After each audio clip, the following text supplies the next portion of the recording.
Today we're doing a trio. So, got a pork butt, nice bone in, Packer, and some Yardbird. So, we're gonna start with this brisket. I've been trimming it. I trimmed it heavy because I'm actually gonna be trying something with this injection that I'm gonna try.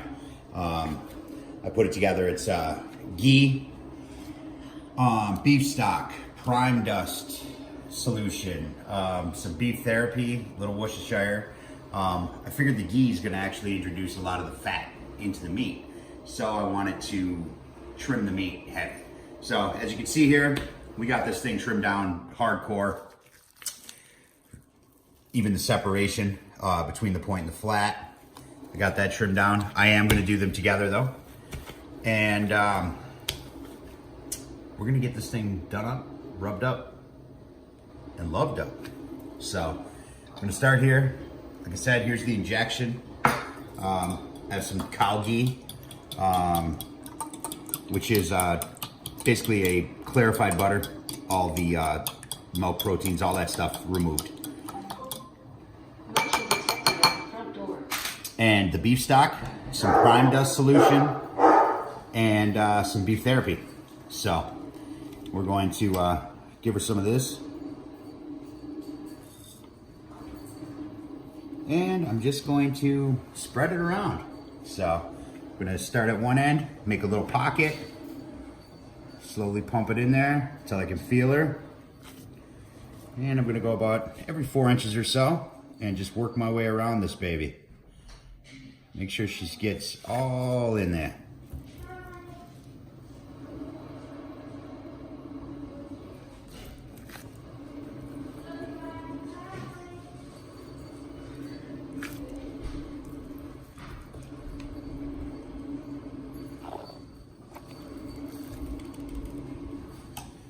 A little more.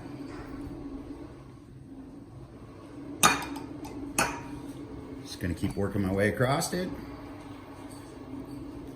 Trying to be mindful of the separation I have in there. You can kind of feel it with the needle while you're in there, so. And hey, whatever, worst case scenario, some of it hits the board, you know? So. But I want to try to get it all over because I'm trying to reintroduce any fat that I trimmed out, but with just a little more flavor, you know what I mean? I didn't want it to be greasy, oily, nasty, but we want it to be moist. So, hey, this could be a total failure and the thing could be dry as drought, but worst case scenario, we make some brisket candy out of it. It won't go to waste. Not to mention my wife loves brisket, so, and she's had brisket from Dickie's Barbecue, so we know her standards are a little low. She did settle for me after all. I'm gonna get this point, because over here I got the separation, so I'm not, can't really even get in there too much. So I'm just gonna try to go in low and high here. We'll flip this back just to make sure I got it a lot in this bottom of this flat.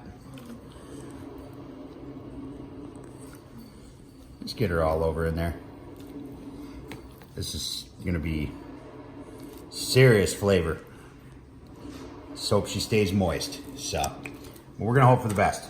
I'm gonna give one more round over here on this point side.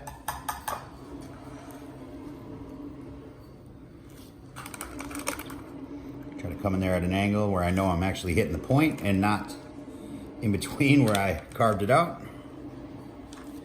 And we're just gonna go rando on this right now. Oh, man, didn't want that. We gave it to it anyway.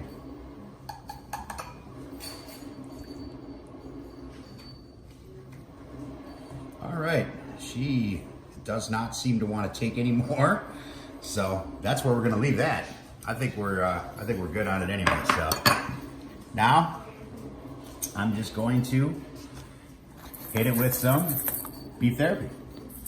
So I'm gonna do a nice coat on it. Not gonna get too crazy though.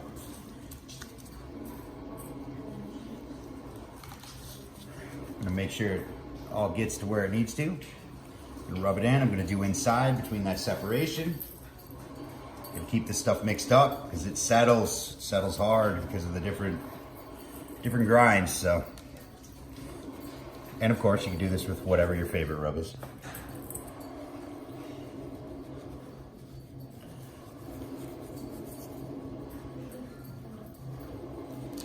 So that's how we're gonna go here.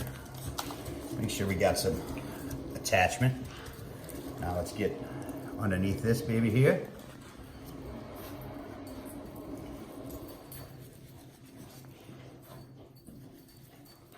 Not going to do much, otherwise it's just going to create a like a crust paste in there, and we don't want that. We want whatever we go in there to get absorbed and break down and melt into that meat. So we're just going to throw a little in, make sure it's everywhere.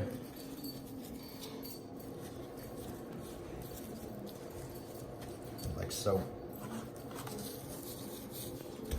I'm going to rub this in here. Give it a nice pat. This is my side that's gonna be up.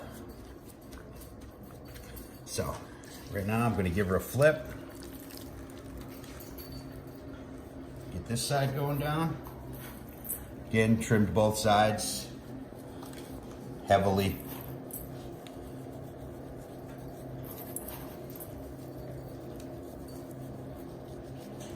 This is the side going down, so I'm just gonna give her a fair coat. You know, there's no sugar in this or anything like that. Some of them rubs, it sits for a long time, they will burn. And I've noticed if I put too much on my bottom, it creates a beautiful bark, which is the stuff is meant to do, but it creates a bark that even the knife has a hard time going into. So we're just gonna make sure there's some flavor down there. Let's bring her back home. And we'll touch up our each side, which actually looks pretty damn nice still. It's all sucked in there. She's holding beautifully. I really think that's about as far as we need to go with it. I think that's layers of flavor right there, boys and girls. Man, it smells fantastic. If it wouldn't gross you out, I would take a bite right now. So, but I'm gonna get this on a sheet. Gonna get resituated, clean up all this board, and move on to the next piece of meat for the prep. We're gonna cook them all together. I'm going to utilize the Yoder, and it's dual temp cooking. So one side I'm gonna be at around 125, 130. I'm gonna do my pork, I'm gonna do my brisket. The other side I'm gonna be up around the 275, 300 mark, and I'm gonna do this bird right here. So. That's the plan anyway. So I'll be back.